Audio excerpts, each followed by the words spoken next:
নমস্কার, আমি অরিজিতা সুইডেন থেকে। এখন সুইডেনে গরমকাল আর চারিপাশটা লাগে একদম সবুজ আবৃত। তাই প্রতি সপ্তাহে শনিবার রবিবার আমি আর সন্দীপন বেরিয়ে পড়ি সুইডেনের বিভিন্ন সুন্দর সুন্দর জায়গাগুলো এক্সপ্লোর করার জন্য। গরমকালের দিনে এখানে বাস, ট্রাম, ট্রেন এগুলোর ওপরে থাকে টিকিটের বিশেষ ছাড়।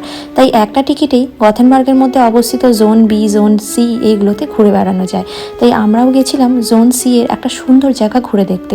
গেছিলাম গুগল সার্চ করে একটা ওয়াটারফল দেখতে, কিন্তু সেই ওয়াটারফল দেখতে গিয়ে আমরা জঙ্গলের মাঝে প্রায় হারাতেই বসেছিলাম।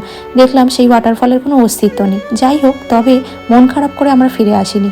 এসেছিলাম সুইডেনের সবচেয়ে বড় লেক এবং তথাকথিত ইউরোপের তৃতীয় বৃহত্তম এবং ইউরোপিয়ান ইউনিয়নের প্রথম বৃহত্তম যে লেকটি রয়েছে সেই লেকটি রয়েছে সুইডেনে। আর সেই লেকটি আপনাদের সাথে আমি শেয়ার করেছি আমার ডিটেল ব্লগের মাধ্যম দিয়ে।